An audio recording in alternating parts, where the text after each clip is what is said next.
Está bonito ese vestido blanco, ¿no? Muchas gracias, pero es azul claro. No, es blanco. ¿Cómo que no?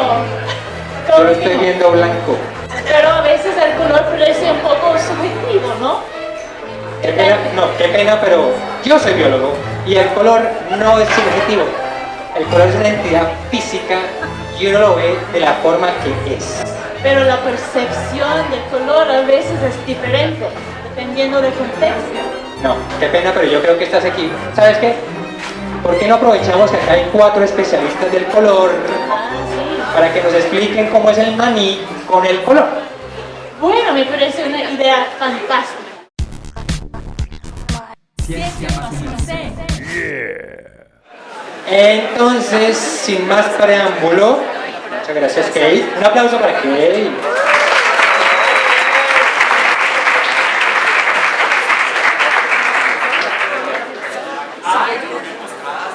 Ah, y aprovechando también aquí está un primo, Iván Guarnizo, que él hace como casi un año se nos ocurrió esta idea de hacer ciencia para su merced, hacer videos, y él como es cineasta nos empezó a llevar a dar consejos de cómo hacer los videos y ha funcionado. Entonces un aplauso para Iván también. Bueno, entonces primero quiero llamar a Mayerlin Núñez. Ella es física, especialista en óptica cuántica y es profesora de la Universidad de los Andes. Un aplauso para Mayerlin, por favor.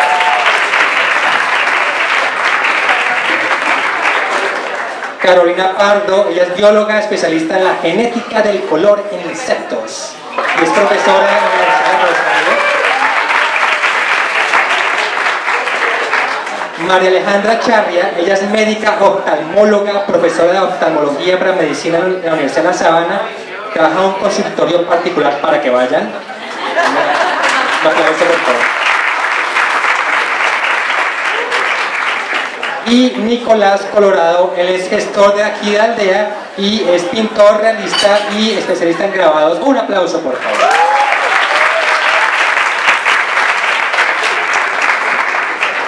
Como ustedes saben, primero vamos a hacer una ronda que cada uno se presente y nos cuente cómo es el maní de su vida y cómo llegaron a saber tanto del tema en el que trabajan. ¿Listo? Entonces, ¿por qué no empezamos contigo, María Alejandra? Bueno, buenas noches. Muchas gracias por estar aquí, muchas gracias por la invitación. Mi nombre es María Alejandra Charria y mi historia con la oftalmología es curiosa. Yo vengo de una familia de médicos. Mi papá es médico, mi abuelo del lado materno también es médico, mi hermano es médico. Y durante la carrera yo siempre pensé que iba a hacer algo diferente. Yo pensé que iba a hacer pediatría. Me gradué, salí, trabajé.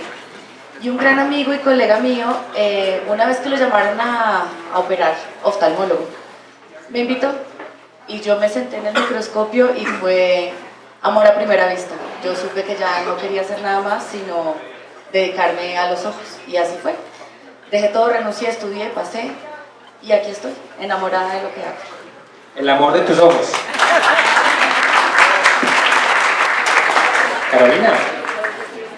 Bueno, Carlos, yo estudié realmente microbiología y estaba súper interesada como en mecanismos moleculares, en bacterias, me hice como muy buena en el laboratorio y por cuestiones del destino conocí a las mariposas heliconios, que son unas mariposas tropicales, viven en Centro y Suramérica, y se me presentó la oportunidad de empezar a investigar con ellas, empezar a investigar los mecanismos moleculares que producen la coloración en estas mariposas, primero como asistente de investigación en el Smithsonian y ya después no pude soltar a las maripositas y me fui a hacer el doctorado con ellas y sigo enamorada y seguiré trabajando por mucho tiempo más.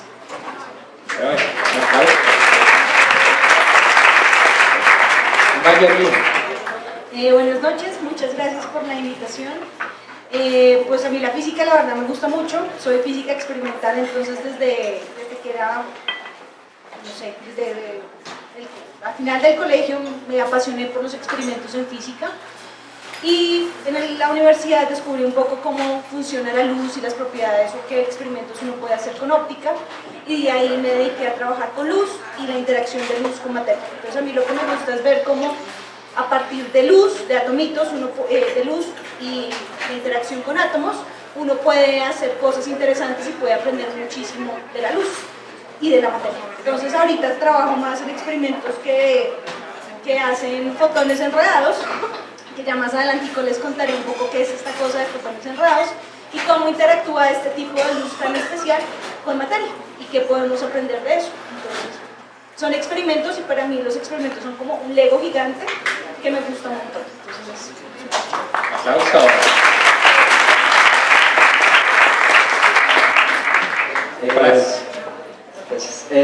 Muchas gracias por la invitación también y gracias por estar acá. Yo soy Nicolás y bueno, el amor por la pintura nació desde que yo era chiquito, que me gustaba ver las imágenes de los diccionarios, que no podía leer pero me gustaba ver las imágenes, y vi la cabeza de Medusa de Caravaggio, no sé si la conocen, una pintura del barroco, y yo pensé que era un dios. Yo lo que alcancé a leer cuando estaba aprendiendo a leer decía Caravaggio, yo pensé que era un dios, pensaba algo apoteósico.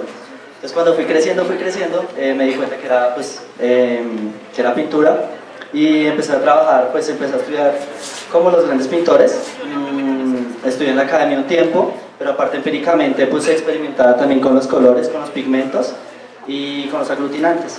Estudié a Rubens, Rembrandt, pues todos como varios expositores del barroco y del renacimiento, y ahí fue cuando pues me volví un poco como el experto, digámoslo así, en los colores de la pintura clásica, y entonces ahorita los implemento en mi pintura. Espectacular, un aplauso para todos.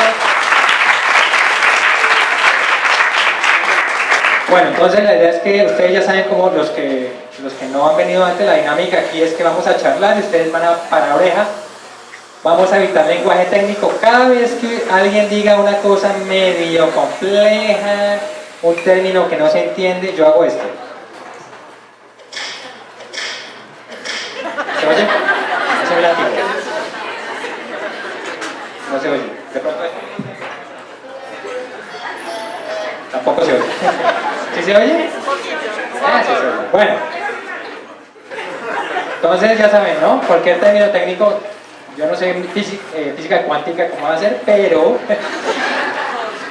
¿por qué no empezamos por lo básico? Y es que si estamos hablando de color, pues tenemos que hablar de luz, porque sin luz no hay color. Y como tú eres una física que trabaja con luz, pues ¿por qué no nos explicas qué es la luz y de paso qué es el color?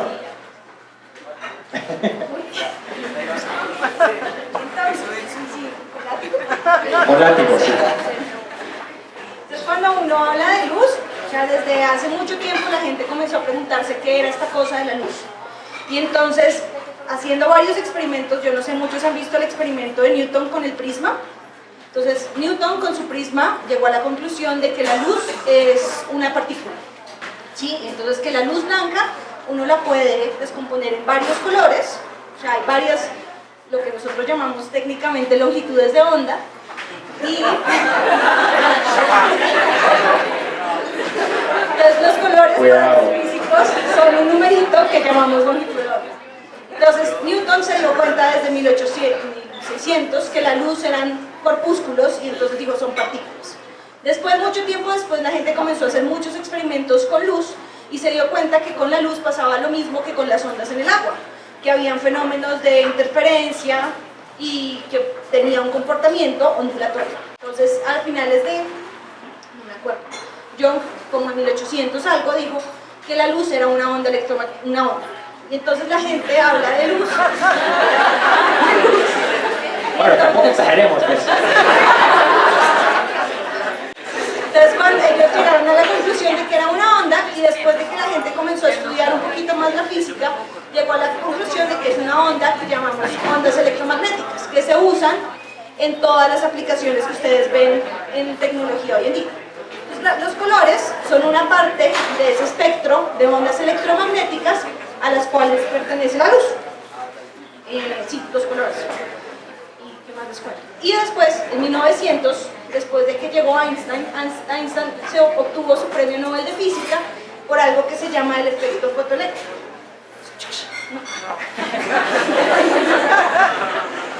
Por el efecto fotoeléctrico. Y el efecto fotoeléctrico lo que confirmó era que la luz no solamente era una onda, sino que también es una partícula. Y entonces que tiene la dualidad onda-partícula.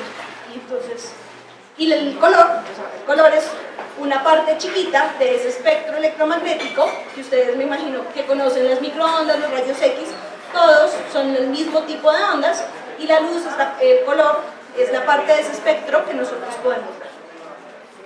Regia la explicación, o sea que la luz, el color que vemos, las ondas de radio, los rayos X, los rayos gamma, todos son el mismo tipo de ondas y son diferentes a las ondas de sonido, que son ondas mecánicas, ¿cierto? Listo. Y entonces quiere decir que si no existiera el sol no habría colores, pues no los veríamos.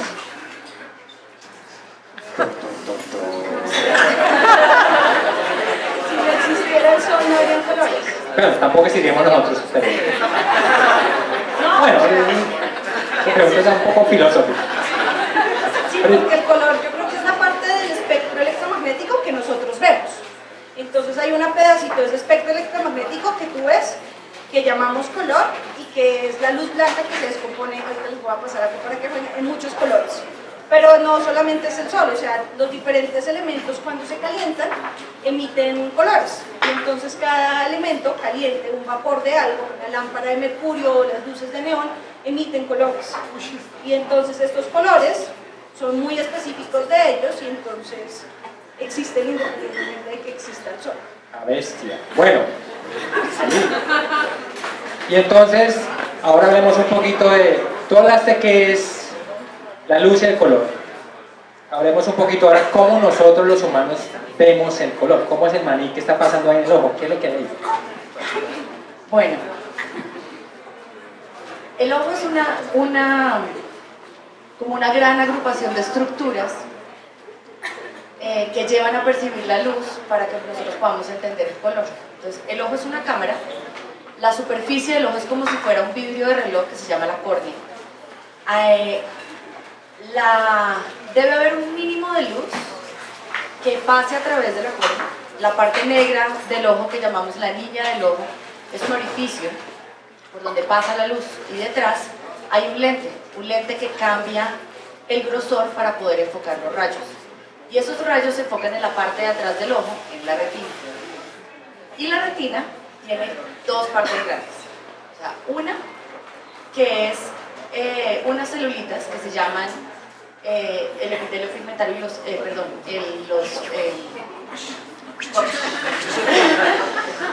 se llaman los fotorreceptores. O sea, la retina tiene 10 capas, tiene un montón de cosas, pero funcionalmente se divide en dos: unos que captan la luz y otros que la transmiten. Las que los transmiten se llaman los fotorreceptores, y las que las transmiten al cerebro se llaman las células ganglionares. Entonces llega la luz y esas células tienen la capacidad de convertir un estímulo eléctrico como la luz en un estímulo químico.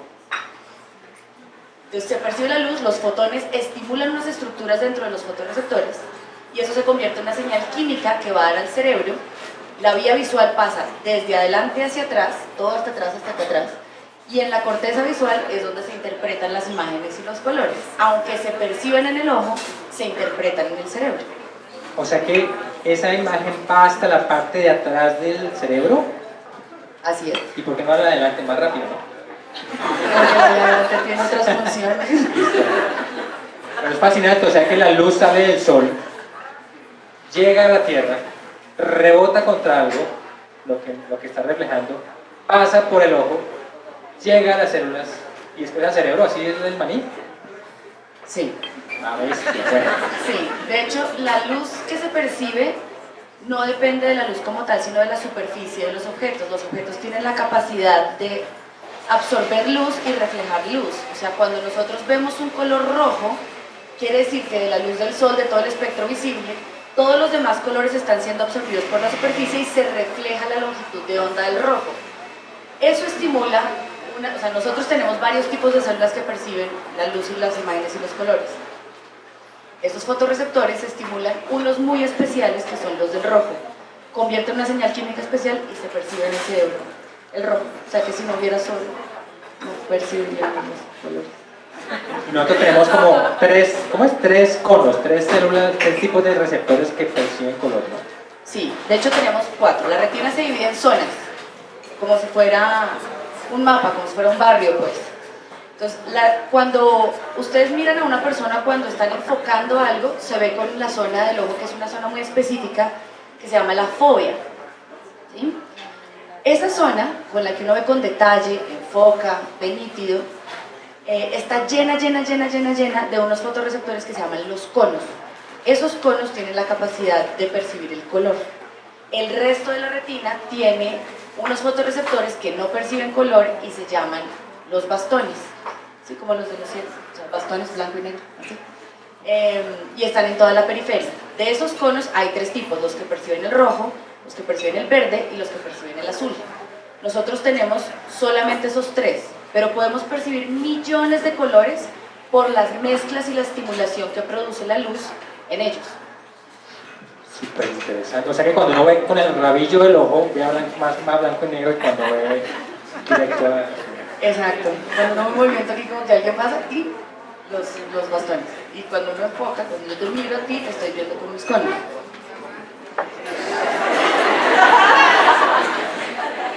Bueno, Carolina, entonces el color definitivamente cuando evolucionó la vida ha tenido una importancia fundamental en los seres vivos. Tú como bióloga y que trabaja con color, ¿nos puedes contar para qué usan el color los seres vivos, por ejemplo? Bueno, Carlos, antes del siglo XIX se consideraba que básicamente el color tenía la función de complacer a los humanos, estaba ahí para que fuéramos felices. Hasta que un naturalista, Wallace, se atrevió a proponer una explicación distinta, y curiosamente desde ese momento no ha habido muchos cambios a la clasificación que él dio. Los seres vivos y en especial los animales, que son pues mi grupo de estudio, utilizan los colores para, primero, protegerse. Entonces, para esconderse, por ejemplo, cripsis, camuflaje. Algunos animales desarrollan color parecido al background ambiental para poderse esconder, y eso tiene gradientes. Hay animales como los leones que tienen una coloración muy similar al background para poderse camuflar, otros como los insectos palo, que definitivamente son súper complicados de ver. Hay otros animales que, lejos de esconderse, lo que quieren es demostrar que tienen ese color, ser muy conspicuos. Entonces tienen coloraciones como rojas, amarillas y naranjas, y esas coloraciones están asociadas generalmente a toxicidad. Entonces les están contando a sus depredadores o a otros organismos en el ambiente: no me coma, que yo le voy a hacer daño. Y ahí surge una cosa bien interesante, y es que hay algunos que son honestos en su señal. Yo soy rojo porque soy tóxico, y hay otros que son aprovechados. Dicen: aprovechando que este es rojo y que está entrando en el gasto de ser tóxico, yo voy a ser rojo sin ser tóxico. Entonces tenemos el mimetismo. También, muchos aprovechados. Aprovechadísimos, pero muy inteligentes. Así como la falsa coral. Exactamente, es el ejemplo perfecto. También tenemos el color en los animales como señal para escogencia de pareja. Es el típico ejemplo de las aves. Los machos que invierten un montón de energía en ser súper visuales, súper bonitos, súper conspicuos, para decirle a la hembra: yo soy un buen partido. Si yo tengo todos estos colores es porque soy saludable, porque soy vigoroso y porque vale la pena aparearse conmigo. Curiosamente, en las aves ha habido como un sesgo a estudiar la coloración conspicua de los machos, y se ha dejado de estudiar a las hembras porque se ven como feitas. Pero uno puede pensar lo contrario, uno puede pensar: de pronto para la hembra es importante ser feíta, pasar desapercibida, porque es que ella tiene que empollar los huevos a la luz del día, entonces no quiere que la molesten. Ella realmente de pronto es feíta porque necesita protegerse. Está también la explicación de la termorregulación. Entonces las superficies más oscuras pueden absorber la luz y transformarla, esa energía solar la pueden transformar en calor. Entonces a ciertos animales, los animales ectotermos, que son los que dependen del ambiente para controlar su temperatura corporal, en estos animales, aquellos que son más oscuros son más eficientes termorregulando, calentándose. Entonces, en polillas, por ejemplo, bueno, eso tiene un costo, y es que al hacerse más oscuros también se hacen más visibles para sus posibles depredadores. Entonces, en algunas polillas las larvas son oscuras porque, como necesitan caminar para conseguir alimento, pues entonces con esa coloración pueden absorber más calor y activarse mucho más rápido. O las mariquitas negras con puntos rojos se calientan y pueden empezar sus actividades diarias mucho más rápido que las mariquitas rojas con puntos negros.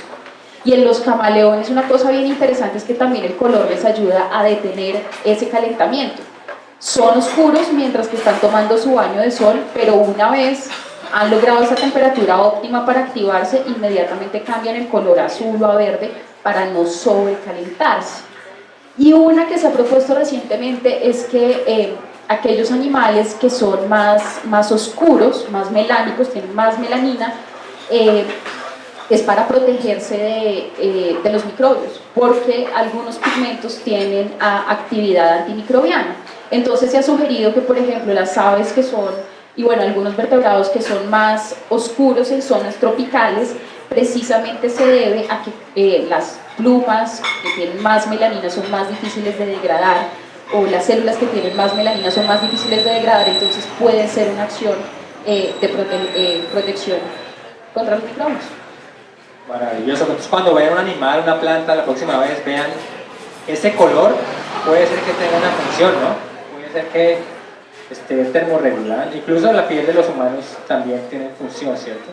Sí, en los humanos es bien interesante porque nosotros, nuestros ancestros eran oscuritos, y la razón de ser oscuro es que cuando arranca en África hubo más o menos un calentamiento hace más o menos 1 millón de años, y en ese momento los bosques que eran súper frondosos, donde la comida estaba súper abundante, pues se empezaron a secar, se empezaron a convertir en estas sabanas, y entonces ya era necesario empezar a desplazarse distancias más grandes para poder conseguir comida, pero ser peludo no es tan eficiente para refrigerar, entonces uno tiene un montón de calor y tiene pelo, y ese pelo viene asociado a secreciones grasosas, entonces realmente a los que les va mejor son aquellos que son como lampiños. Se empieza a perder el pelo en los primates, pero en nuestros ancestros claramente, pero al perder el pelo también perdemos un bloqueador natural, entonces es necesario protegernos de la radiación ultravioleta. ¿Cómo lo protegemos? Con la melanina.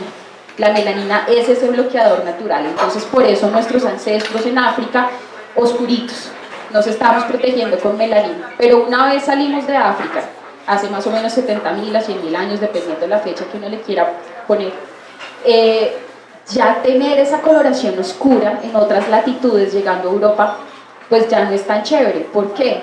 Porque también necesitamos la luz solar para sintetizar vitamina D. Entonces en esos humanos que migran hacia Europa se va perdiendo esa pigmentación para que podamos tener buenos niveles de vitamina D. Ah, caray, súper interesante. Hablemos un poquito sobre la historia del color en el arte, ¿vale? Yo sé que eso es un semestre, una carrera, les toca súper así, flash. Claro, por supuesto. No, pues, a ver, la historia del color en el arte viene básicamente, digamos, de los pigmentos. El humano ha usado los pigmentos desde hace cientos de miles de años para muchas funciones. En el caso del arte, precisamente el humano también usaba el pigmento para maquillarse al principio. Entonces lo que hacían era cogían el óxido de la tierra, los rojos, los cafés, los sienas, cogían las plantas y eso se aplicaban y para asemejar, pues para hacer rituales, para muchos tipos de actividades pues, de esa época empezaron así. Después fue que, digamos, en las cuevas de Altamira y en los pictogramas empezaron a dejar fueron las imágenes y los símbolos y los grabados de Dios que ellos veían, ¿no? Como, no sé, pues unos dicen que es como parte de un ritual, digamos, en donde se veía a ellos cazando el jabalí o el búfalo, y en otras es solo representando lo que se vivía en la época. Pues aún no se han puesto como de acuerdo en eso. Después de eso, los griegos y los egipcios empezaron a hacer esos pigmentos con un tipo de aglutinante, clara de huevo, para... ¿Qué es un aglutinante? Ah, bueno. Un aglutinante es una base transparentosa que se le aplica al pigmento. Acá tenemos azul de ultramar. No sé si Azul de ultramar. Sí, acá. ¿Y eso de dónde se saca?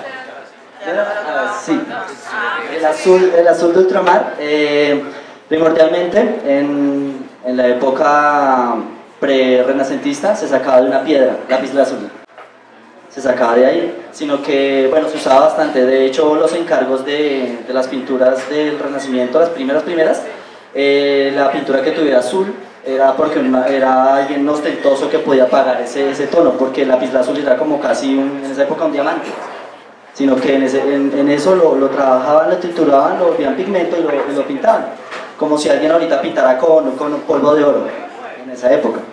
Entonces se fue agotando el lapislázuli y hoy lo hacen de una forma más química, por unos residuos de azufre. Entonces, bueno, hablando del aglutinante, ellos usaban clara de huevo. Entonces empezaron, digamos, los griegos empezaron a hacerle retratos a las personas que morían. Obviamente siempre ahí va a haber el que está por ahí tirado en el piso haciendo algo en una hoja, eso también pasaba hace miles de años. Entonces esas personas eran las que se encargaban de hacer los retratos de los difuntos en las lápidas. En Egipto también hacían los jeroglíficos, los hacían de esa forma. Ya después del oscurantismo, que también fue muy productivo en el tema del color y en el tema de la estética, pero casi no se habla de eso pues, porque es supuestamente el medioevo y el oscurantismo, pero hubo gran crecimiento en ese sentido. Ya en el Renacimiento hay una evolución y el aglutinante ya no se usaba mucho para hacer temple y para hacer murales y todo eso, pero lo combinaron con aceite de linaza. Entonces al combinarlo con aceite de linaza, el pigmento ya se convertía en óleo. Como decían por acá, el color acá no es un reflejo, ¿no? Es un reflejo. Hay varios tipos de formas de expresión de luz. Entonces el pigmento es el reflejo, porque hay fluorescencia, luminiscencia, ¿no? El pigmento es solo reflejo, o sea, es un efecto de la luz con el ojo humano.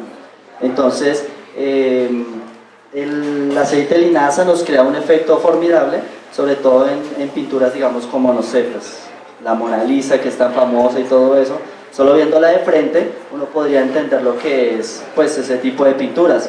Uno siempre ve una reproducción o algo así, entonces, pues, no, es una fotografía, no es completamente válido. Precisamente ahorita hay una exposición de Francisco de Zurbarán en el Museo de Arte de la República. Es solo una pintura, es el Agnus Dei, que es un cordero.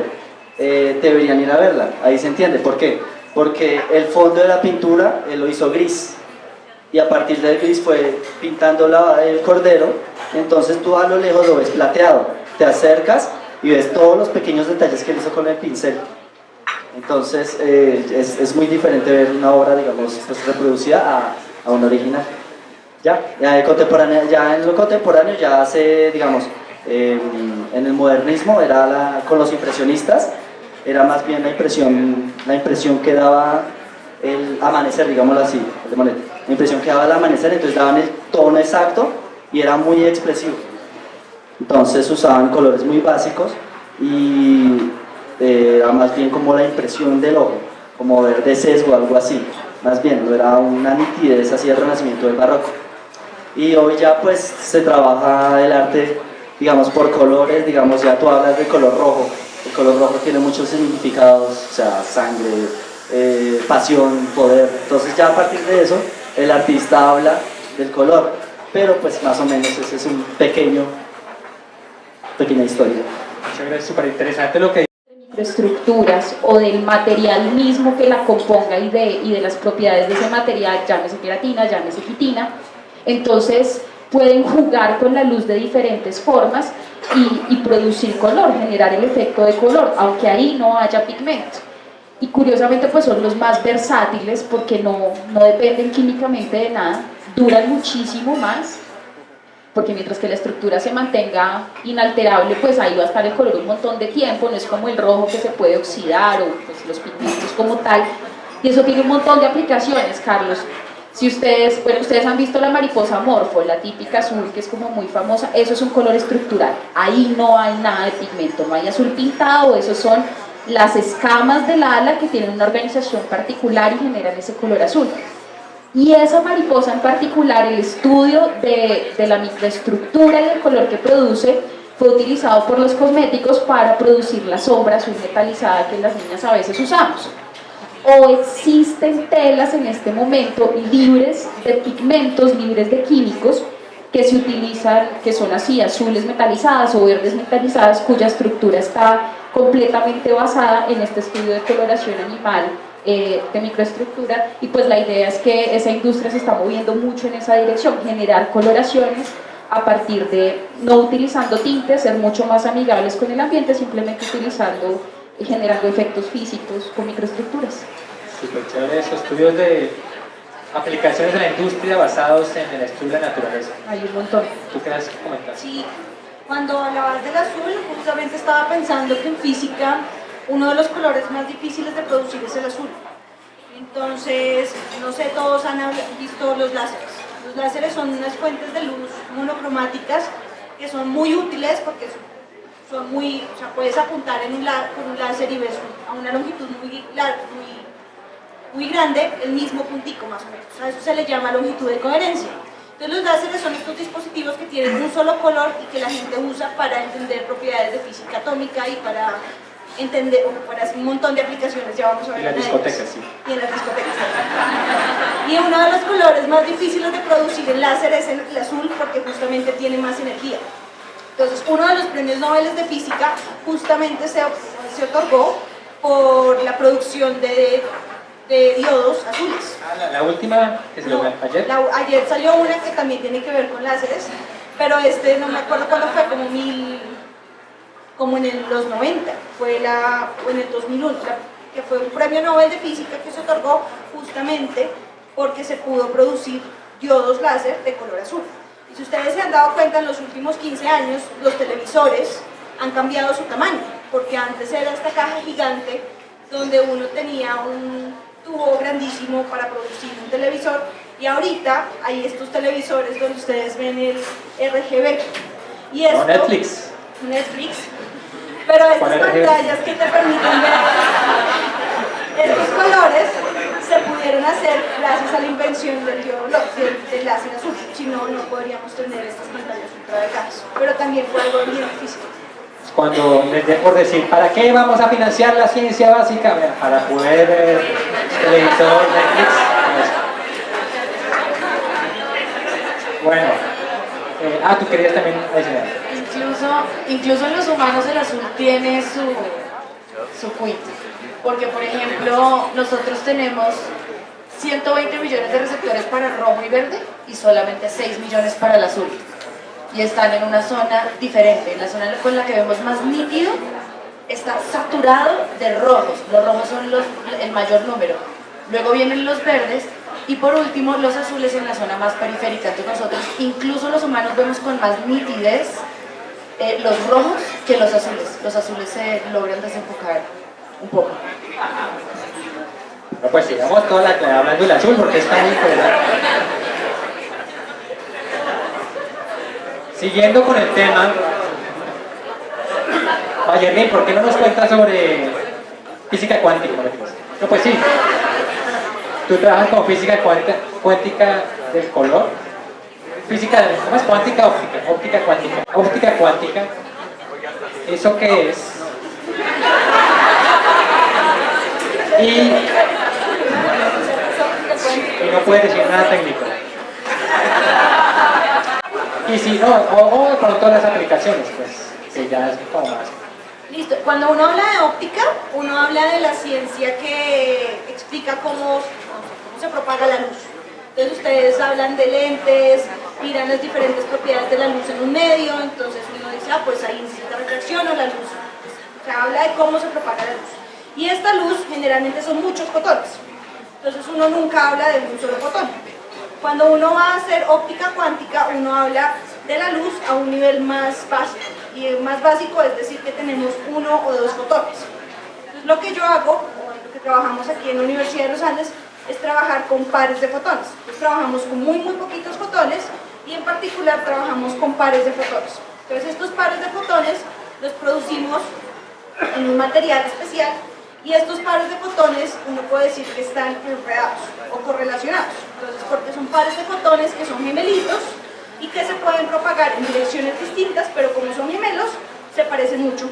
Y entonces si tú le preguntas una propiedad a uno de esos fotones, pues ya sabes cuál es la respuesta del otro fotón. Eso es brujería. Claramente, sí. No, pero es algo difícil porque uno no entiende, como si preguntas a este, pues ya sabes que te dice el otro. Si Es necesitas. lo más interesante que yo. Entonces, pues, ¿Cómo es que se llama eso cuando nosotros, lo que la gente usa mucho, enredamiento cuántico. enredamiento cuántico? Y si ustedes alguna vez vieron estas películas de Star Trek que hablan de teleportación, eso no se puede, pero lo que uno puede hacer es transmitir información con estos pares de fotones.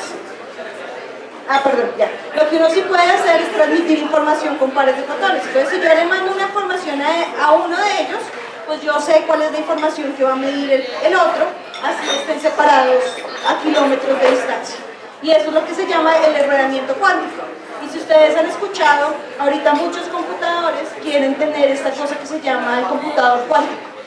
Y en el computador cuántico, la idea es transmitir información entre estos dos fotoncitos, códigos de seguridad súper altos, sin que uno o sin que ningún espía pueda meterse en el medio. O sea, sin que no haya ningún hacker o sin que no haya flujo de información. Entonces la gente que trabaja con fotones, como nosotros, lo que hacemos es mirar cómo transmitir información sin que se pierda esa información usando estos pares de fotones gemelos. Computadores cuánticos. ¿Ya se consiguen en el lago? Oye, pero ¿y qué aplicaciones además de los computadores? Me imagino que está en todo, pues. No, hay cosas como la criptografía. Entonces, por ejemplo, cuando uno va al banco, pues uno tiene su clave, su password, y uno no quiere que ese password se lo sepa alguien. Entonces hay una forma de encriptar información. Y esa forma de encriptar información muchas veces usa sistemas con fotones, o sea, sistemas fotónicos, en donde uno genera números aleatorios a partir de fotones, y esos números aleatorios hacen que tu código sea más seguro y que nadie pueda ver la información. Entonces hay como una forma de transmitir una información que parece ruido y tú mandas la llave por otro lado, y esa forma, o sea, con sistemas fotónicos puedes desencriptar la llave y aprender cuál es la información que está ahí escondida. Y eso no lo puede interceptar nada. O sea, es como una forma muy segura de hacer claves de información. Fascinante eso. ¿A eso sirve la luz? La luz sirve para muchas cosas. Sí, en física, no, es que no, eso no sirve para nada. Claro que sí, usted está sentado encima de eso. Bueno, ¿qué es eso de... hablando del ojo humano? ¿Cómo así que hay un punto ciego? ¿Qué es eso de la fobia? Todo ese tipo de cosas que son súper interesantísimas. Datos curiosos del ojo, ¿cómo es? Cuando me pongas a hablar de aquí no me callan ni nadie. Esa es la idea.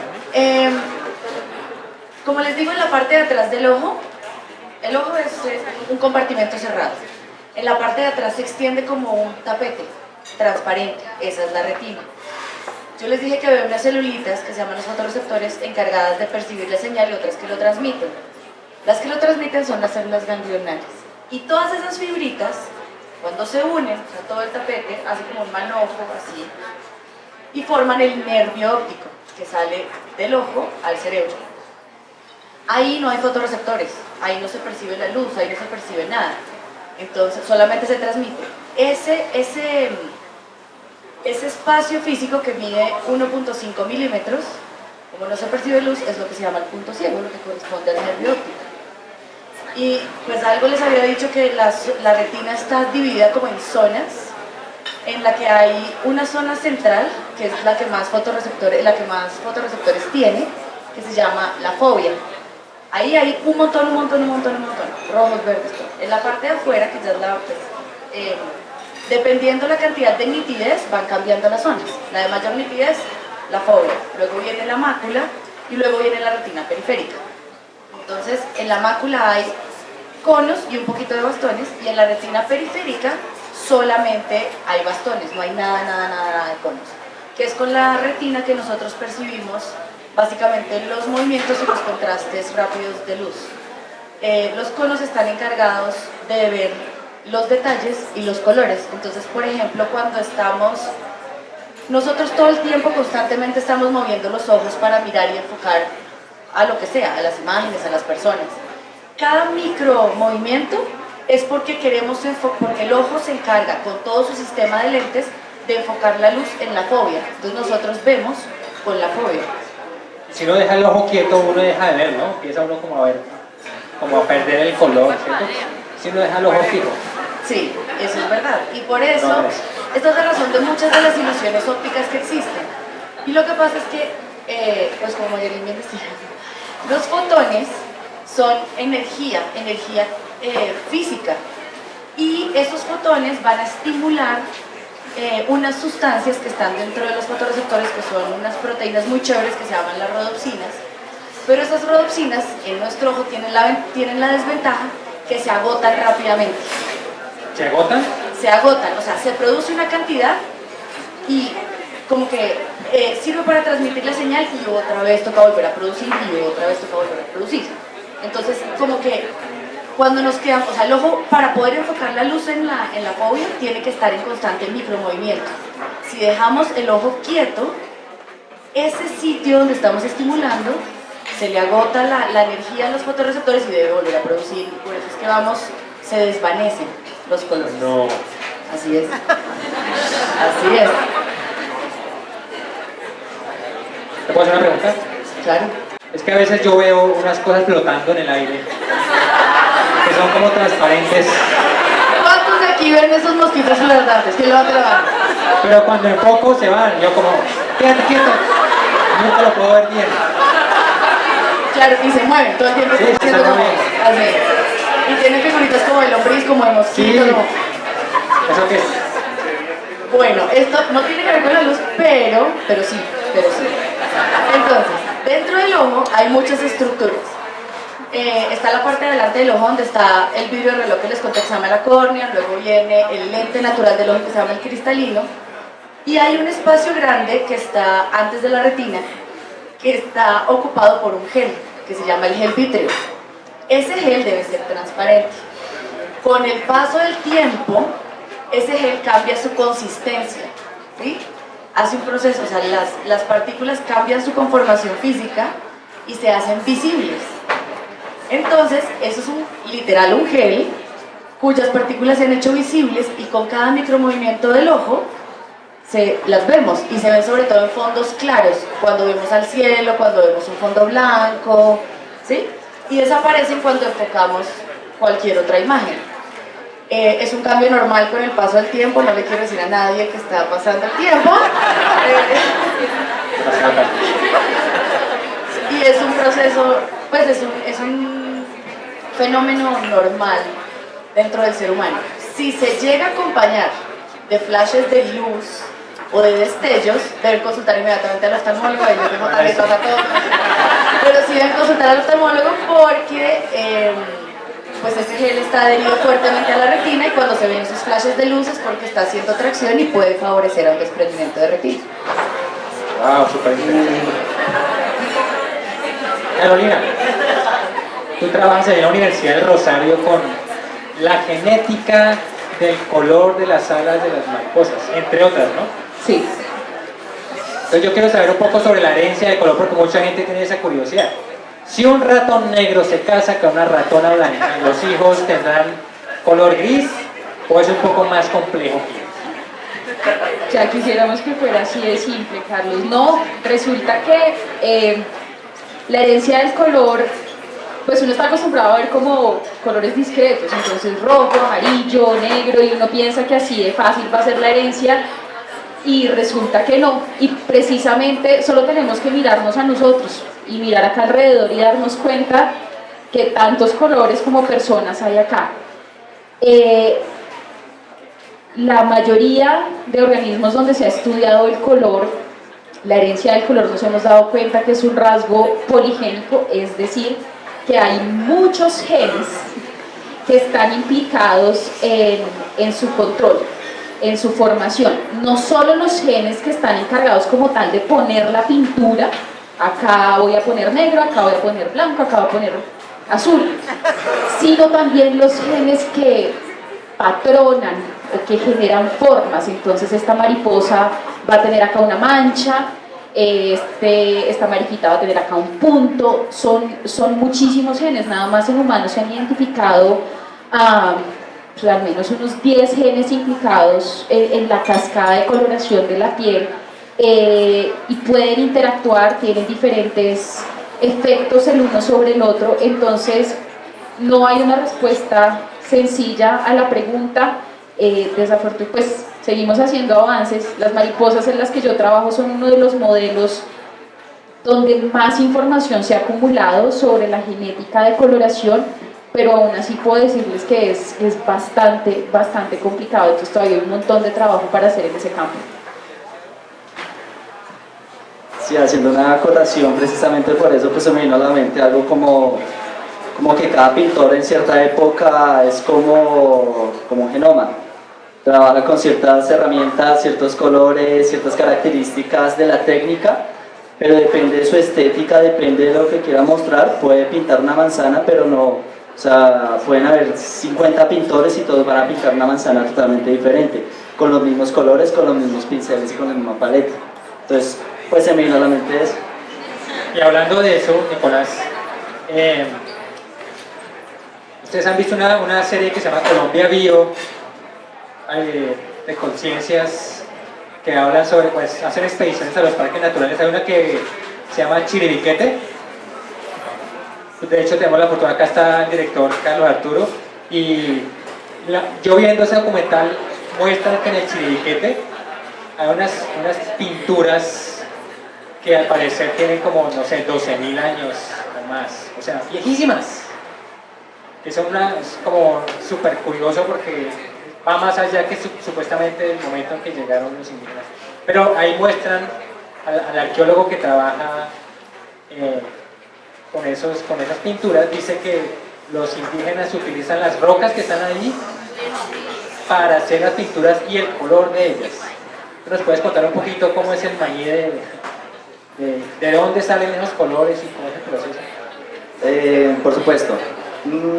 De hecho, aquí en Colombia hay muchísimas muestras de arte, digamos, precolombino y arte rupestre, arte precolombino.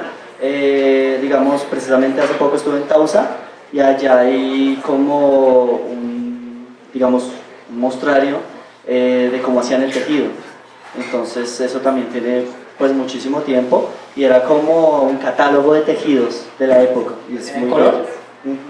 Claro, entonces el color de ahí lo sacaban de la tierra que había ahí en esa época.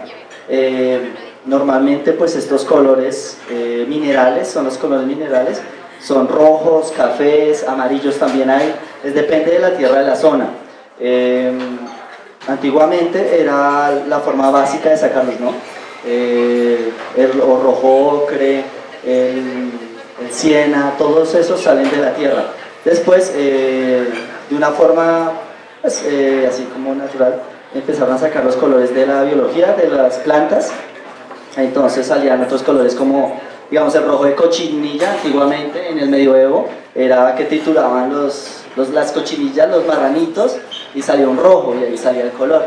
Afortunadamente ya no hacen eso. Verde vejiga salía de la vejiga de un animal. Otros colores como los rojos y los fucsias salían de las flores, pero normalmente tiene que ser un color, digamos, para este tipo de tratamiento, no un color tan superfluo, no se puede usar, o sea, para que salga un pigmento bien que dure. La idea, digamos, antiguamente la gente buscaba que el pigmento durara bastante, entonces pues no todas las plantas daban eso. Entonces, por medio de las oxidaciones, se empezaron a ver que algunos elementos como la cal, como el azufre, como el zinc, como el titanio, al oxidarse soltaban los pigmentos. Entonces ahí empezaron el tipo de pigmentos químicos, por resultado químico. Entonces tenemos las tierras, las químicas, las biológicas. Ahorita también están sacando las orgánicas, que pues eso es también otro proceso químico, pero pues ya que no daña el ambiente. Hay otra historia también de un color que era muy bello de la época del Renacimiento hasta 1800, que era el amarillo de Indias. El amarillo de Indias se sacaba a partir de la orina de la vaca en India. Pero a la vaca lo que hacían era que solo le daban de comer mango.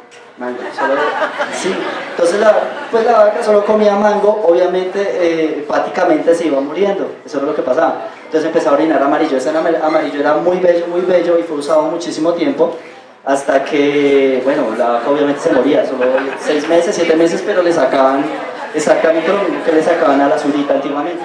Le sacaban muchísimo dinero y pues hasta que pues en el Renacimiento los impresionistas se dieron cuenta de que pasaba eso y dejaron de importar ese color. Ahora este tipo de colores se hacen químicamente, artificialmente. ¿No hay gris paloma?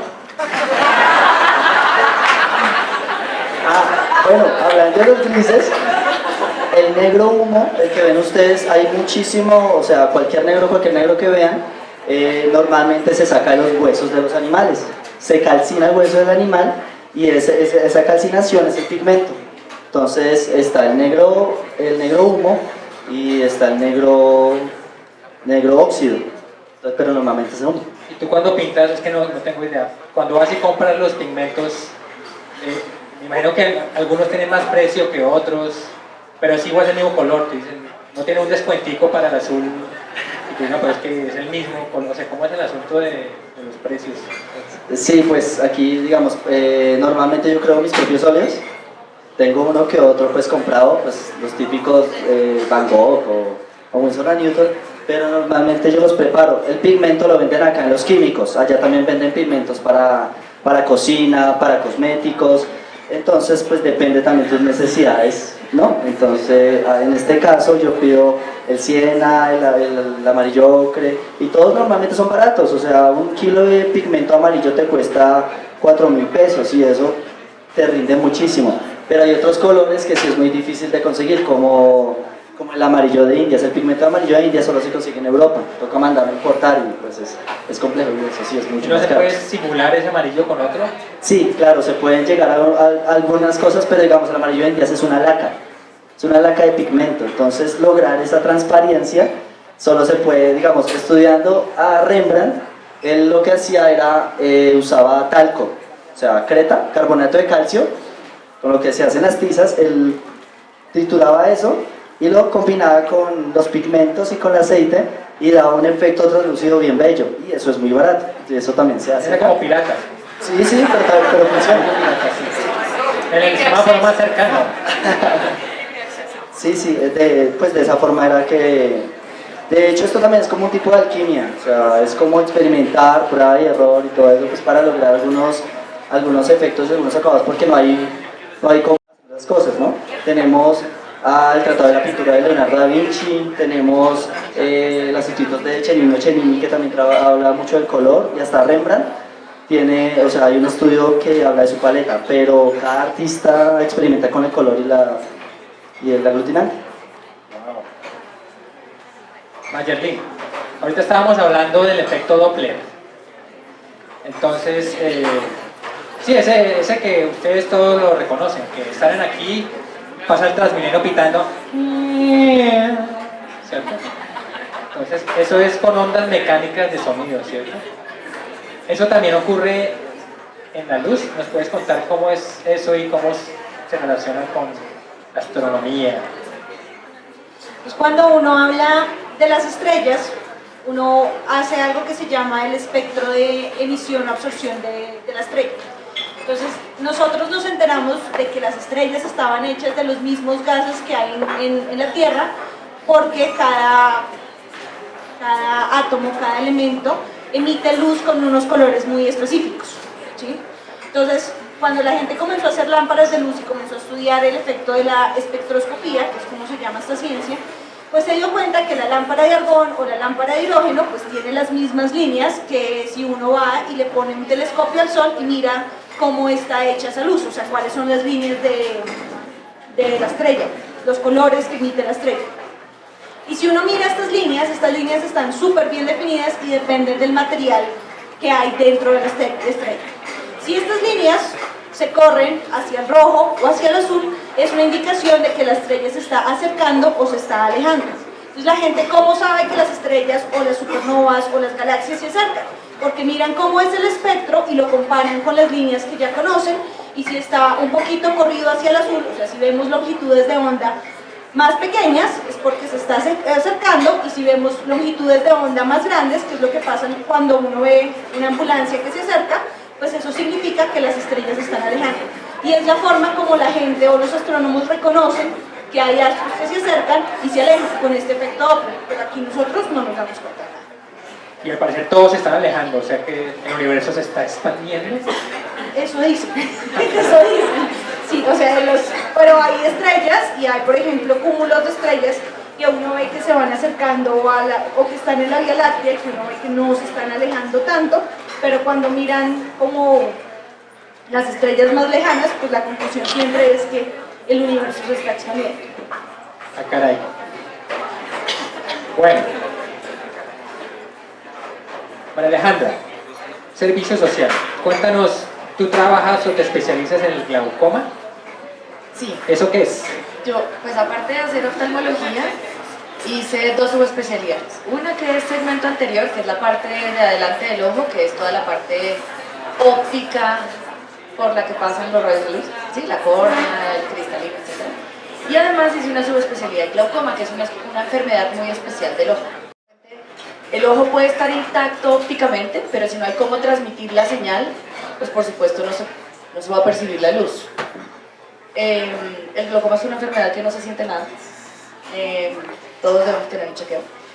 Y sucede porque dentro del ojo existe un líquido natural que circula, que también tiene pues, efecto refractivo, etc. Y eso genera una presión dentro de un conjunto de factores de riesgo. Todas las personas mayores de 55 años deben tener un chequeo y hay ciertos factores. Uno, si en la familia hay antecedentes de glaucoma o personas ciegas, las personas muy miopes.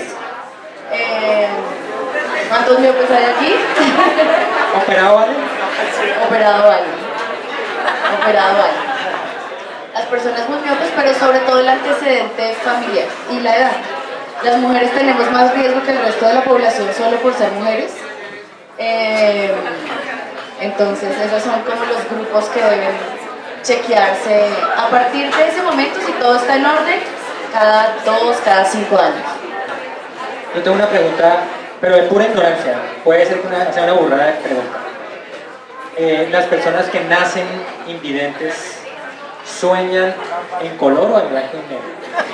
Las personas que nacen invidentes no pueden soñar en color, pero las personas que no nacieron invidentes, pero perdieron la vista, sí desarrollaron las vías ópticas, o sea, hicieron como el aprendizaje cerebral de ver colores y pueden soñar en colores. Pero entonces, ¿qué sueñan si nunca han visto? O sea, sueñan con sonidos, me imagino. No. Si nunca han visto nada, o sea... Una persona que nace invidente no puede soñar en colores. No puede soñar en colores porque... Pero tampoco formas, porque nunca los han visto. ¿O cómo es el nombre? Wow. Ok, creo que oficialmente me corcharon, no sé. Pero... Yo creo que sueñan No sé. con los otros sentidos, más bien. Sí. Sueñan con los otros sentidos porque como no han visto, no entienden. O sea, es como... Hay una película precisamente en donde un man, no sé, un man nace ciego y le hacen un tratamiento y puede volver a ver, pero ya grande. Y él no entiende lo que está viendo porque tiene que aprender a leer lo que ve. Entonces él va así y no sabe qué es eso. Obviamente no entiende de profundidad y todo eso, pero tiene que tocarlo. Cuando toca, ve que es un perro. Ah, es un perro. Entonces, pienso que es algo así, o sea, es como, sí, o sea, si no puedes ver desde nacimiento, no tienes conciencia de las formas ni el color. No, sobre todo los colores, pero las personas que nacen viendo y se quedan ciegas, ellas sí pueden soñar en colores, incluso no viendo nada, pueden tener percepciones subjetivas de colores, una cosa que se llama un fenómeno entóptico. O sea, uno puede no ver y ver como un círculo rojo, anaranjado o fucsia o azul, y son fenómenos por estimulaciones de esos fotorreceptores de la retina sin que la persona esté necesariamente viendo el mundo exterior. Wow. Preguntas profundas. Otra pregunta curiosa. Si alguien es daltónico, no lo sabe, ¿cierto? Hasta que hace la prueba. No, si alguien es daltónico no lo sabe.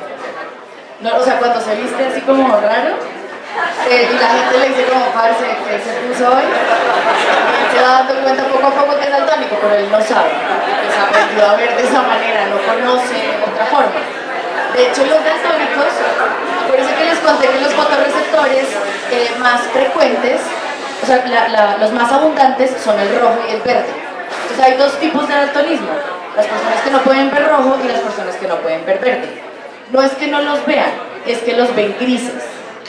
O sea, no, la luz se refleja en el objeto, pero ellos no tienen cómo percibirla. Entonces ven los colores tipo rojo, tipo morado, como un matiz de gris medio raro, que no es gris, sino como gris paloma. Perfecto. Bueno, ya para ir terminando, con eso ustedes tienen tiempo de hacer preguntas curiosas. Hablemos un poquito de un tema que me gusta mucho con Carolina y es el de evolución. Y es qué tan rápido pueden los seres vivos cambiar sus colores. ¿Por qué no nos cuentas, por ejemplo, el ejemplo de estas polillas en Inglaterra? No sé, un ejemplo tu ejemplo favorito de cuánto tiempo se requiere para cambiar de un color a otro en las generaciones. Bueno, pues hablando del ejemplo de la polilla, no sé si se acuerdan la mayoría, Viston betularia, la polilla de la revolución industrial en Inglaterra, que era blanca, y cuando empieza toda la emisión de carbono de las fábricas, empiezan a teñir los troncos de los árboles oscuros, y estas polillas blancas pues son muy visibles para los depredadores, entonces las polillas que les va mejor son esas que son oscuras. Curiosamente, en estos últimos años se ha empezado a ver que con digamos, ya se han dejado de hacer esas prácticas industriales, la corteza de los árboles se ha ido aclarando, pues las poblaciones están volviendo a ser blancas, entonces realmente la evolución de los colores puede pasar en un tiempo muy corto, muy pocas generaciones. Pues pensamos 200 años es un montón, no, 200 años no es absolutamente nada.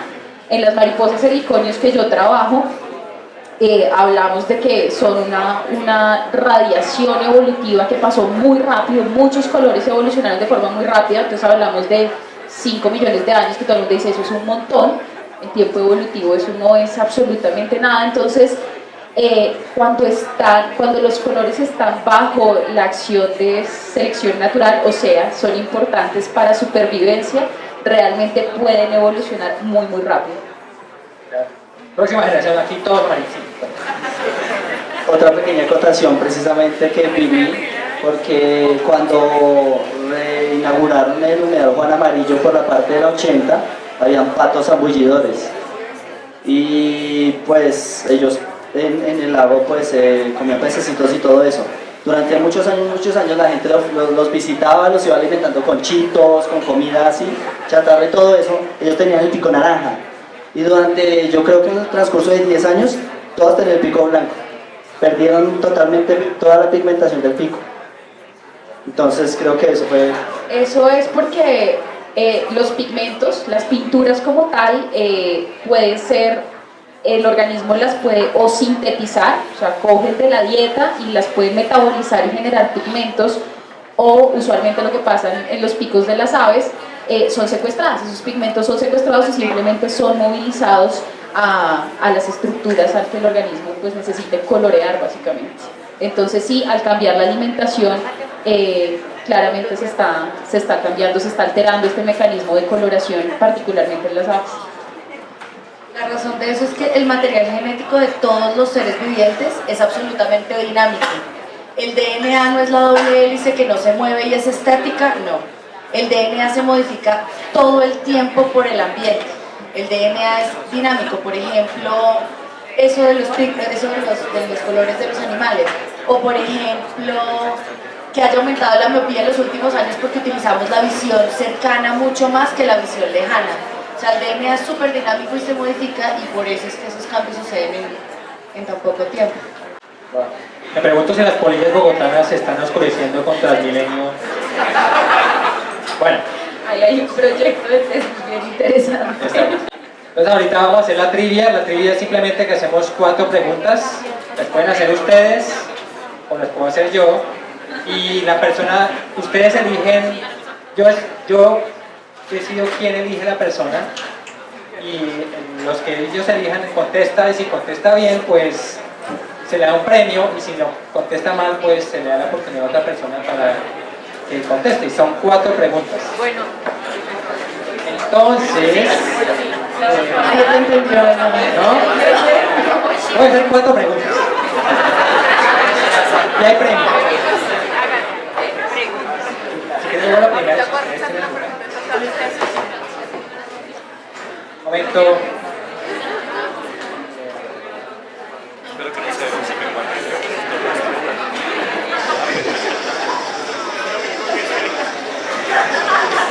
No me oigo. Bueno.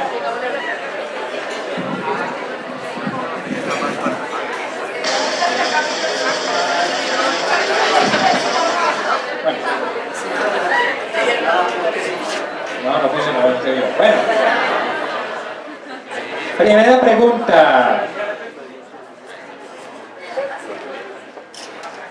María Alejandra va a decir quién contesta. Yo no, sino tú. Sí. El que sepa levanta la mano y tú escoges. Sí. Bueno. Esta está muy fácil. ¿Cuántos pigmentos de color tienen los perros en los ojos?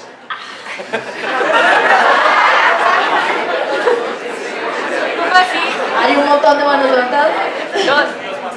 Muy bien, un aplauso.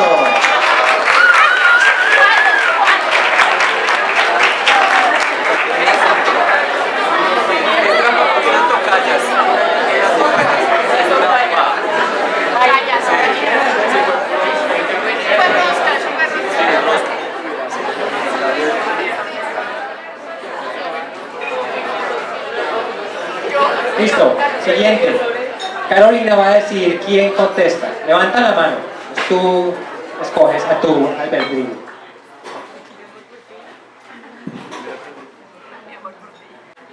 ¿Desde qué longitud de onda hasta qué longitud de onda va el espectro visible?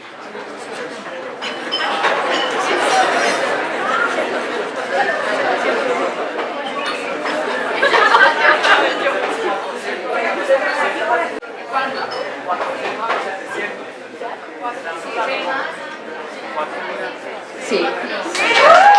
¡Premio!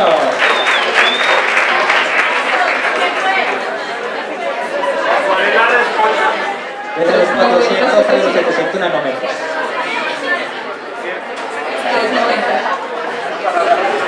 Siguiente.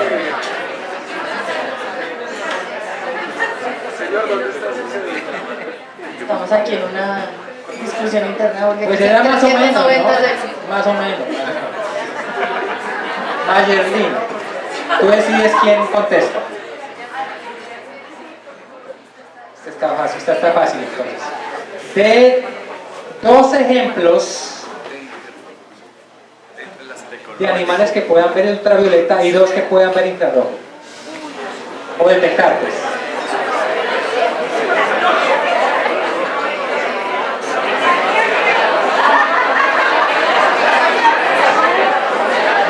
Tú decides quién contesta.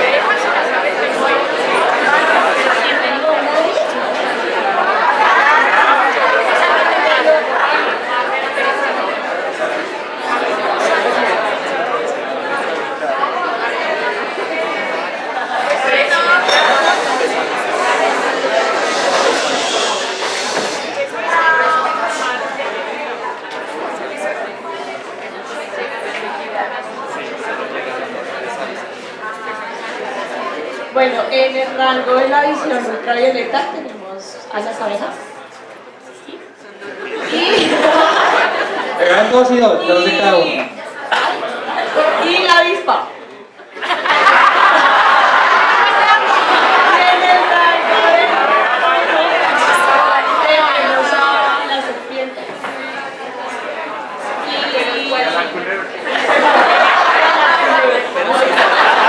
La serpiente y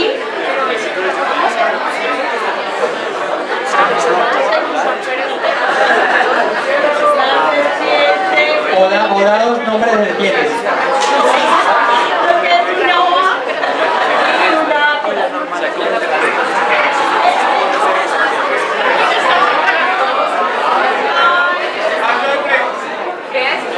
¿Boa y coral?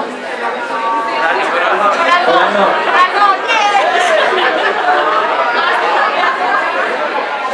Una que tenga los bigotes por acá.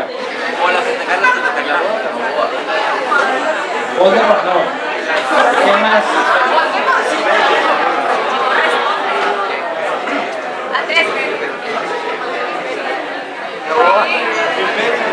¿Cuáles son las 4?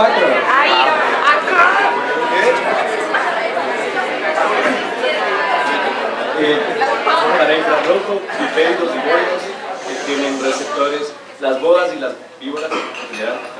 Y para ultravioleta tienes los los abejorros y las abejas.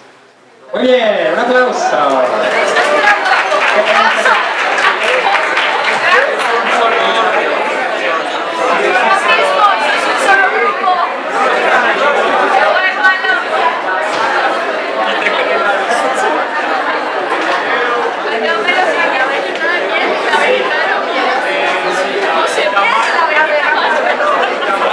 Si quieres uno de arte, no tiene que ser con monos,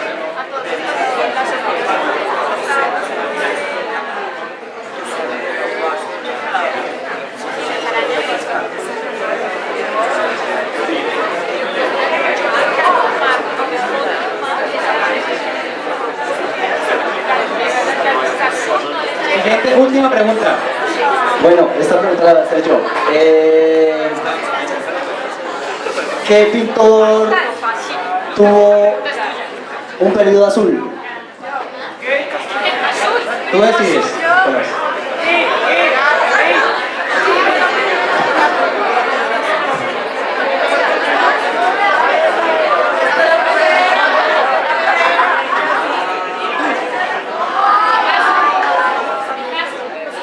Picasso tuvo su periodo azul, sí. Muy bien, aplauso.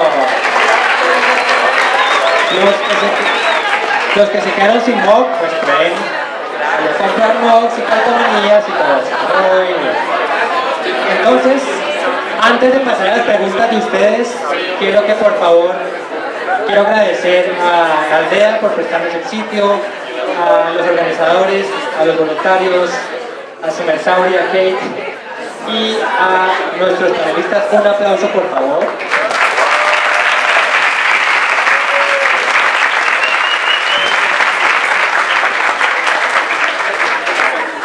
Y también gracias a Nicolás porque hizo excelente Simersauria.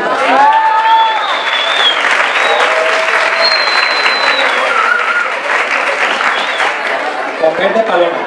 Bueno. Listo. Entonces, ¿cómo hacemos? Si ustedes tienen preguntas incisivas, no mentiras, incisivas no. Curiosidades sobre la visión, sobre el color, sobre el arte. Entonces, ¿quién tiene preguntas? Levante la mano, por favor. Y pasa por favor acá y acá con el micrófono. Acá para que se oiga.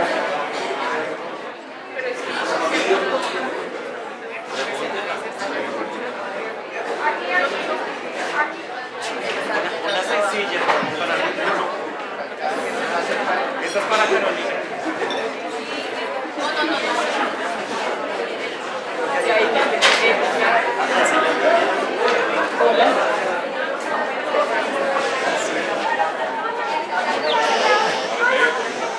Yo tengo una pregunta, pero últimamente han circulado por redes sociales estas gafas con las que personas que usualmente no ven colores se las ponen y ahora sí pueden percibir colores.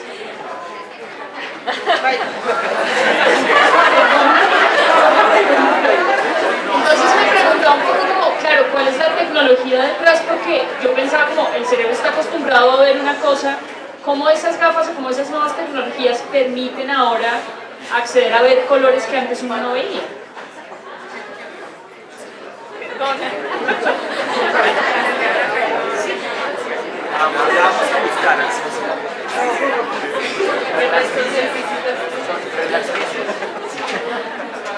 Yo la verdad no sé si las gafas son reales, pero lo que se me ocurre es que nosotros usamos filtros espectrales. Entonces nosotros podemos construir en física con distintos materiales filtros que te dejan pasar una sola longitud de onda. Y entonces si tú decides que vas a pasar, o sea, lo puedes construir de la forma que quieras, tú puedes decir, yo quiero que esta parte de la lente pase de color verde, amarillo y rojo. Y entonces tú puedes, físicamente uno puede hacer filtros espectrales que te permitan pasar determinadas longitudes de onda.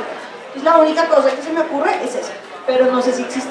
O sea, la verdad no sé si Ahora, depende la causa del daltonismo, porque por ejemplo las personas daltónicas no tienen el receptor para percibir el rojo, por ejemplo. Entonces pues la luz roja está, pero ¿con qué recibes la señal? ¿Con qué la traduces? No sé si usando unos filtros, pero es que no, porque los receptores son dependiendo del color, o sea, el transmisor envuelve un pigmento que tiene una afinidad por cierto color. Entonces si por ejemplo tienes el pigmento que es afín al azul, no lo puedes estimular ni con el rojo, ni con el verde, ni con el amarillo. Entonces pues dependiendo la causa, pero digamos que fisiológicamente el cuerpo humano no estaría preparado para recibir una señal de filtrado. Vaya, ¿y nos quieres mostrar en este proyector blanco lo que aparatitos? Otra pregunta, bueno. No quede allá.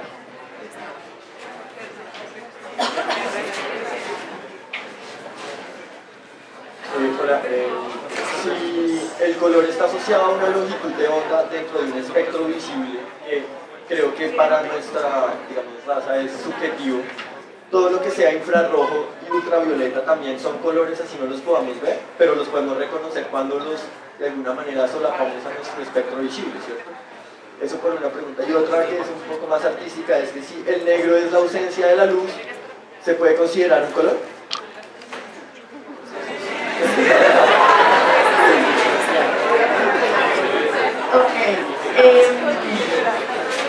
Lo que pasa es que la luz, el cuerpo humano está diseñado para percibir desde 400 nanómetros a 700 nanómetros.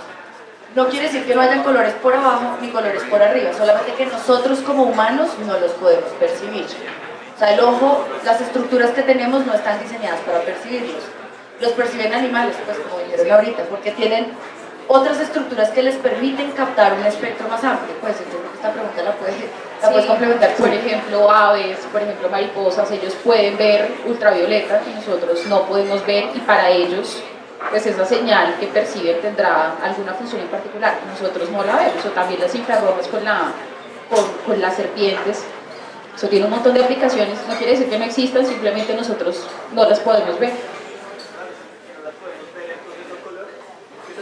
Claro, son colores percibidos por otras especies, simplemente que a nuestro ojo pasan de largo porque no las percibimos, es como, es ruido, pero sí son colores. Y físicamente cada uno tiene una característica particular, entonces físicamente tú sí puedes medir todos los colores y puedes hacer cámaras infrarrojas, entonces tú puedes percibir que alguien emite luz en infrarrojo y generar dispositivos que te permitan ver en otras longitudes, como las cámaras infrarrojas que te permiten ver cuerpos calientes básicamente, pero sí es un color en el sentido de que hay distintas longitudes de onda y es una onda de información. Y precisamente una de las tantas aplicaciones de estudiar visión de animales no humanos, de animales que vean en el infrarrojo o en el ultravioleta, es desarrollar este tipo de tecnologías, cámaras infrarrojas o animales que puedan ver muy bien en la oscuridad. Entonces desarrollar tecnología que permita cuando uno toma una foto en condiciones muy oscuras, que se pueda revelar muy bien la imagen.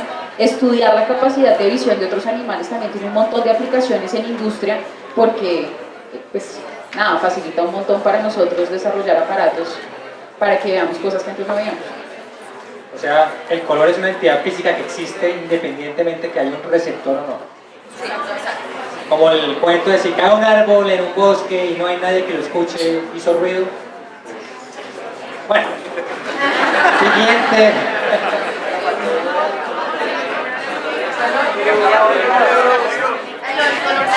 Sí, bueno, esto es rápido. Qué pena. Para lo del negro, tuve muchas discusiones con muchos profesores de pintura por eso mismo, porque yo pienso que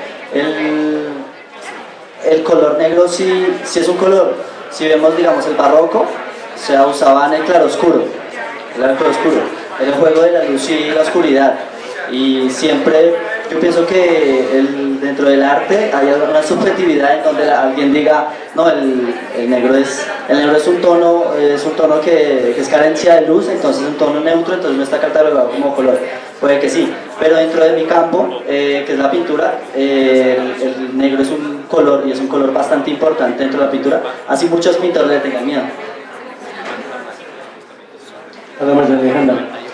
Definitivamente el tema del queratocono pues sí es genético, lo puedo decir por conocimiento de causa. Tengo hermanos, una hija y unos sobrinos con esa enfermedad.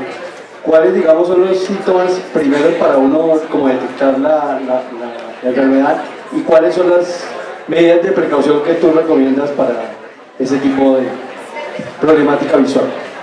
Bueno, muy bien. Para los que no saben lo que es un queratocono, hablamos de la superficie del ojo que se llama la córnea. Esa córnea tiene una forma redonda. Cuando pierde esa forma redonda y se vuelve como un cono, se vuelve queratocono. Los síntomas tempranos y a los que hay que pararle bolas es como pues a la visión borrosa que progresa rápidamente. ¿Sí? Eso generalmente, pues el queratocono produce un fenómeno que se llama astigmatismo.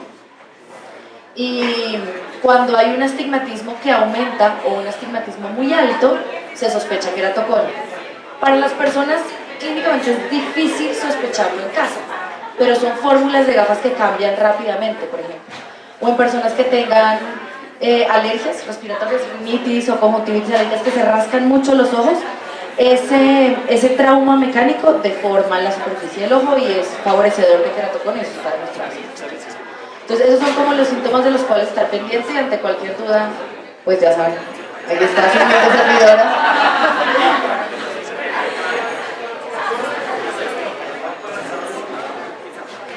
Carolina, yo quería preguntar un poquito, uniendo ciencia con arte.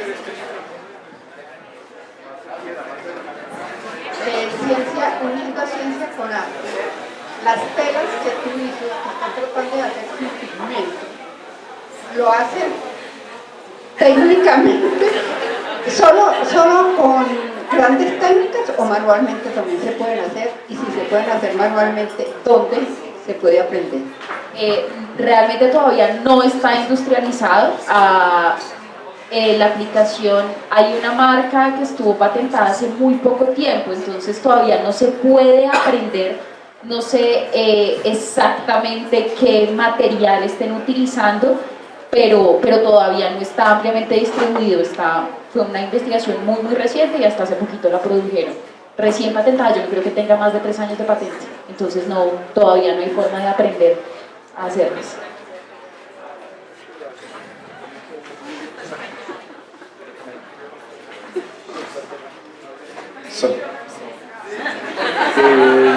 Sí, ahí se escucha. ¿Sí? El nivelamiento cuántico, si quiere así. ¿Cómo es posible? No me quedó muy claro. Tienes 2 fotones enredados así, súper raro. Hablaste de la dualidad del fotón, partícula, onda. ¿Cómo es posible medir las propiedades de una dualidad? O sea, no sé, ¿qué mides ahí exactamente? ¿La mides como partícula, la mides como onda? ¿Qué es lo que obtienes y con qué lo haces? ¿Qué aparato tienes para hacer estas cosas? Entonces, cuando uno habla de enredamiento, entonces uno tiene que hablar de que la luz tiene algo que se llama grados de libertad, ¿sí? Entonces hay una cosa que es como el campo eléctrico de la luz.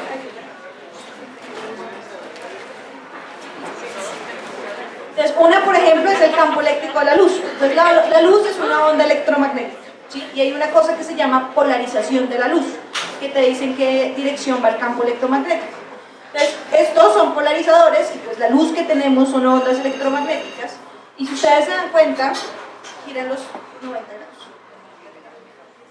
Entonces,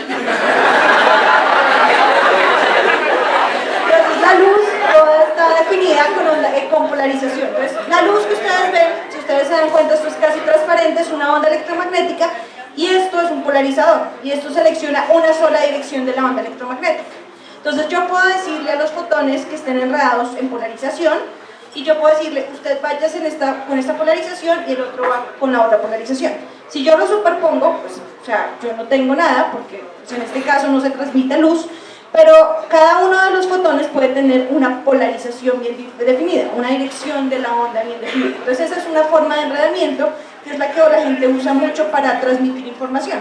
Entonces tienes dos fotones, no sabes, antes de medir, tú no sabes si un fotón está con esta polarización o la otra, pero sabes que los dos se produjeron al mismo tiempo y que uno tiene esta polarización y otra tiene esta, pero no sabes cuál de los dos la tiene.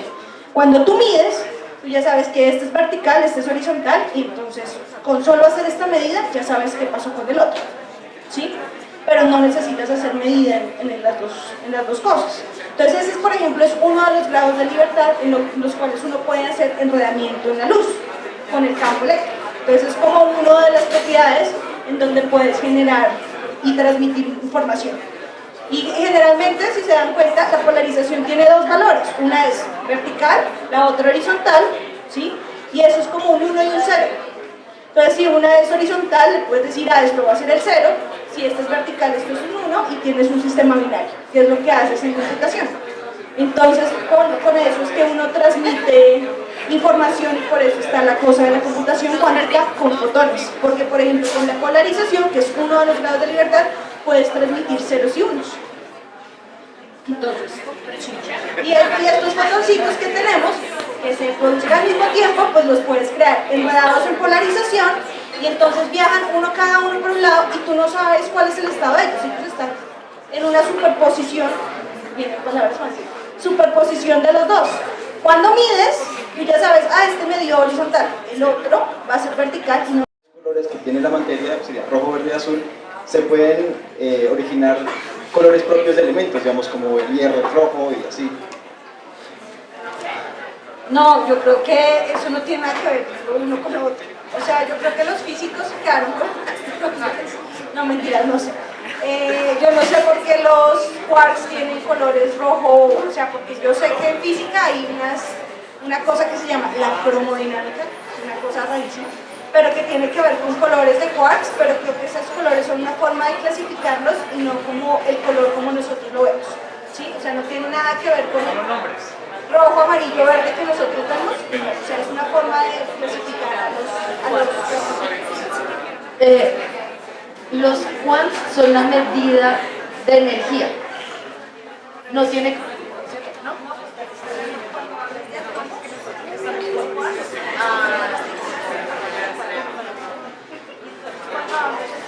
Quartz. Sí, es como un nombre que le pusieron ahí. Arriba, abajo, son chistosos y todo.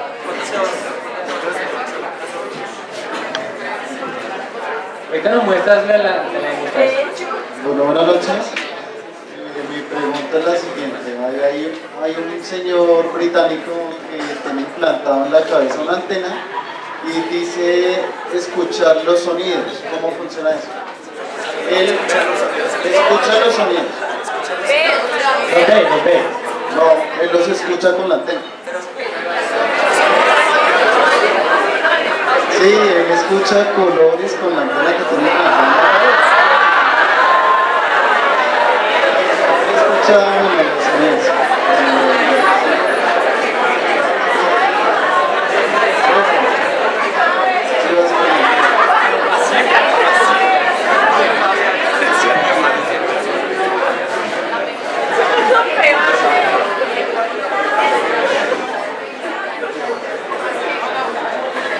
Esa es la sinestesia, ¿no? A mí o sea, cuando yo pienso en eso, lo que se me ocurre es que son ondas electromagnéticas. Y entonces, como son ondas electromagnéticas, se propagan igual que las ondas de radio, que las microondas, entonces se propagan de la misma forma. Entonces, si a ese señor dice que tiene una antena para escuchar colores, debería ser una, pero no, porque tiene que haber algo que emita la luz. Pero no los ve. O sea, seguramente el azul se percibe, los escucha. O sea, por eso, como una vibración rápida y el rojo como una vibración más lenta, pero el receptor es una cámara.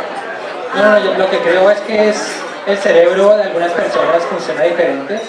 Y hay personas que, por ejemplo, con las matemáticas, con los números, escuchan música y cosas así. Yo no sé de qué se trata, pero creo que no tiene que ver con... ¿Alguien sabe sinestesia de qué se trata? Iván.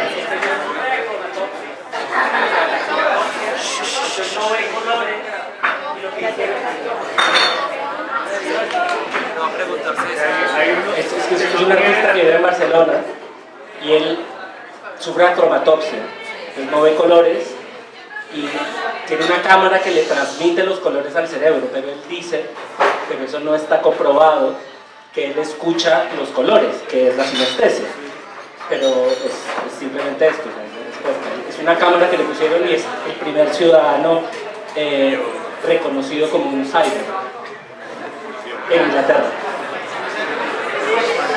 Manimal, no, cyborg.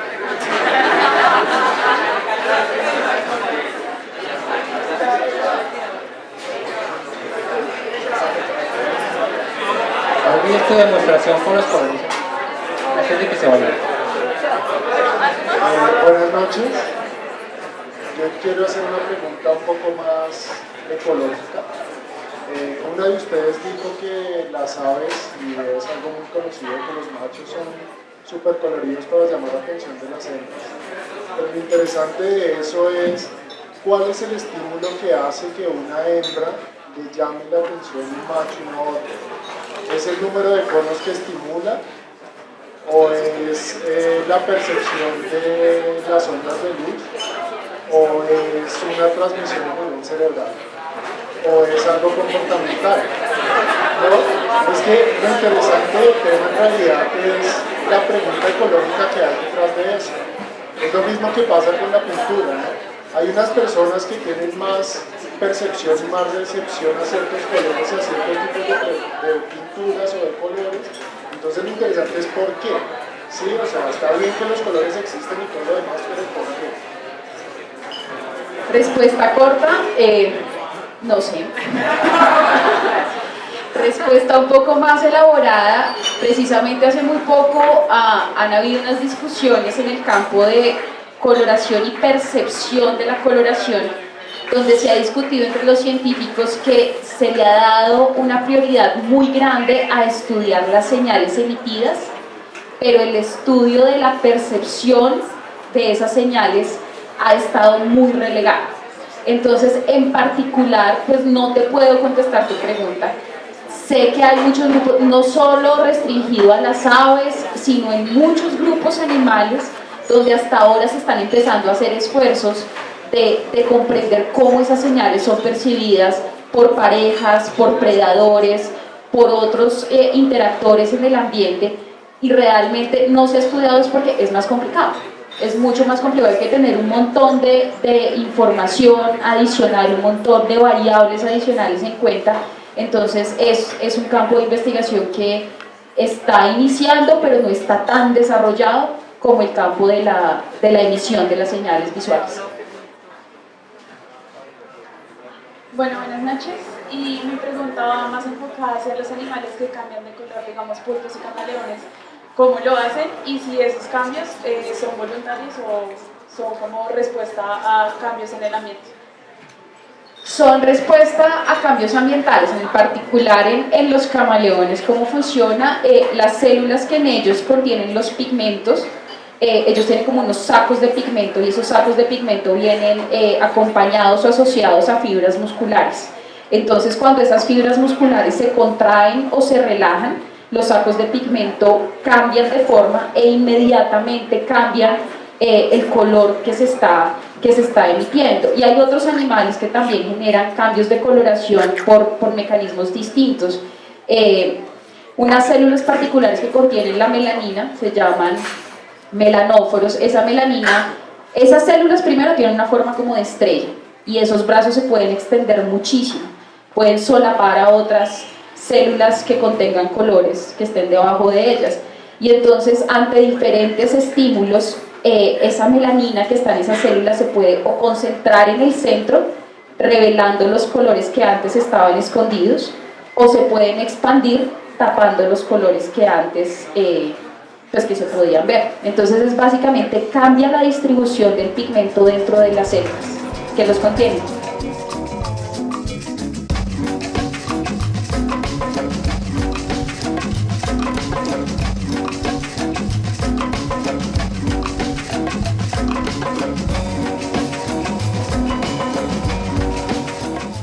Si quieres ser notificado cuando salga un video nuevo, suscríbete a nuestro canal oprimiendo el botón rojo y después la campanita.